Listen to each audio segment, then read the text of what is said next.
زۆر دکتۆری بەخۆی نەخۆشە و دەوێت نەخۆش چارەسەر بکات. پێغەمبەر صلی الله علیه وسلم کە دەفەرمێ بە حەدیثێکی ئامۆژگاری هاوڵەکانی دەکات، دەفەرمێ وئین لبەدەنیک عەلەیک حەق فاعطی كل ذی حق حقه. ئەمر کرایە لەسەر هەموو ئینسانێکی مسلمان ڕۆحیەتی خۆی وەک ئەمانەت بپارێزی، نفسیەتی خۆی وەک ئەمانەت بپارێزی، بیکاتە نفسی مطمئینە، و ئەو جەسەدەش کە لەژێر دەستیتی ئەمانەتە ئەویش بپارێزی. ئیتر تەندروستی و پاراستنی ئەو ئینسانەی کە لەژێر دەستی ئەمانەتێکدا بوونی هەیە لە چاوەکانی بگرە، حتاکو و نینۆکەکانی ژێرپەی هەمووی لەژێر لێپرسینەوە و مەسئولیەتدایە. ڕۆژێک لە ڕۆژان هەر ئینسانە کەم تەرخەم بووی بەرامبەر جەستەی خۆشی مەسئولیەت و مەقامی خۆی لێپرسینەوە لەگە دەکرد. لە بە هەندێک ئاخر دەرەجە ئینسان پێویستە ئەگەر دەستە سناعەتی ڕوونی پیس لە سیارەکەی خۆی ناکە، ئامادەنی ڕوونەکی عادی لە سیارەکەی خۆی بکە، بەڵام ئامادەی خۆراکەکی پیس لە مەعیدەی خۆی بکە. ئامادە نییە ڕوونەکی پیس لە ناو سیارەکەی خۆی بکە، بەڵام ئامادەی قسەی پوز لە عەقلیەت و منطق و معنەویاتی خۆی بکە. ئیتر ئەمە لە هەندێک شت خۆمان بە خوێندەوار دەزانین، بەڵام لە حەقیقەتدا نەخوێندەوارێکی بێپایانی. لە سیمینارەکەدا باسی خەم و خەفەتت کرد، ئینسان کە دوورکەوێتەوە لە خەم، پێم بڵێ خەم چ کاریگەریەکی هەیە؟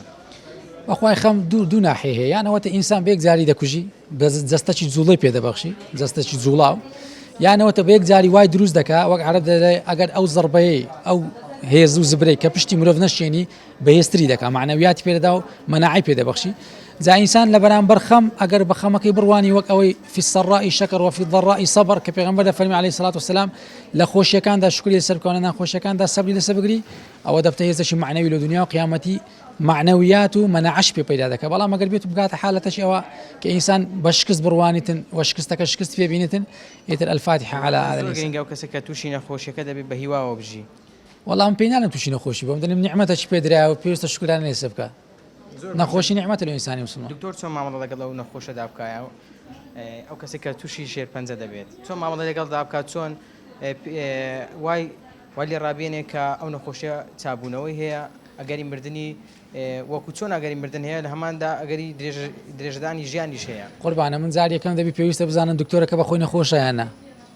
زۆر دکتۆری بەخۆی نەخۆشە و دەوێت نەخۆش چارەسەر بکە. من جارێ وەک دکتۆر شەریم قەریبسەدانی گوتی هەر توێژەرێک پێویستی بە توێژەرێکی، لەوانەیە هەر دکتۆرێک پێویستی بە دکتۆرێک بێ، ئیلا ما ڕەحیمە ڕەبی لە چاک و زاناکان و عالیمەکان. نەکو زۆربیان خۆ ئەهلی طب نەبووینە، طب لە بزنس دەکەن، ئیشی کاری تیجارەت بە ڕۆحی ئینسان و جەستەی ئینسان دەکەن. بەڵام پێغەمبەر عەلەیهی سەڵات وسەلام یەکێک چۆکنی وتی یا ڕەسوڵ الله ئەوە لە کن دانیشە، فەرمی ئەوە چییە؟ فەرمی ئەوە طەبیبە. پێغەمبەر فەرمووی مەلێ ئەوەی طەبیب، بلێ ئەوەی ڕەفیق. فسمى الطبيب رفيقا وسمى الله طبيبا. پێغەمبەر غەڵەتی چا کردەوە، بە دکتۆری نەفەرمووی دکتۆر، فەرمووی ڕەفیق. ناوی لە دکتۆر نا ڕەفیق، وناوي لأخوة رب العالمين نا طبيب. كوات الطبيب أول وآخر ما للشفاء، وإذا مرضت فهو يشفيني. شفاء مطلق لواني، بلام دكتور وسيلة أخلاقية كبتواني درمانك لشوني دروستي خوي بقيني.